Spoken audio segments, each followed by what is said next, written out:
Hi, Priscilla Ivler here of Stampin' Amigos with another quick tip on everyday stampin'. I get a lot of questions about how to ink your new firm foam ink pads, and I thought I'd share with you a tip that I got at Stampin' Up! Convention when these ink pads were first introduced. I actually am a fan of the firm foam. I liked our old linen pads, but occasionally I was having difficulty stamping with those because they were kind of curved in the center and I didn't always get a really good image. These new firm foam pads are flat, completely flat, and I love the way they ink because they're softer. You don't need a light touch will ink up your image very well. But they do dry out a little faster than our old ones. So I thought I would share with you today my tip on how to ink these ink pads. I always buy my re-inkers every time I get a new ink pad. I get the matching re-inker. For the money, it's just so worth it. You also need to have a credit card. Definitely, this is a gift card, one from, one of those local coffee shops that everybody loves, but it's expired or used up, so I thought I'd show you what I do with it.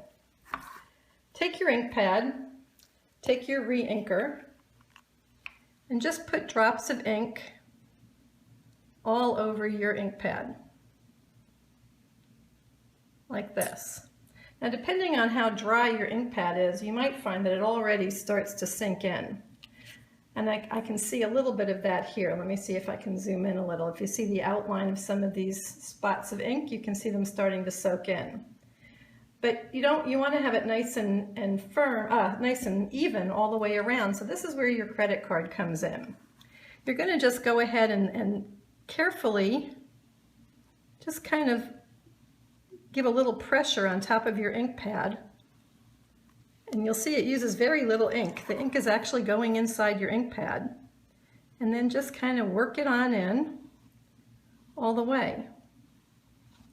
As I said, it uses very little of the ink stays on your credit card. I just take a baby wipe and wash it off, so I'm always ready for my next re-inker.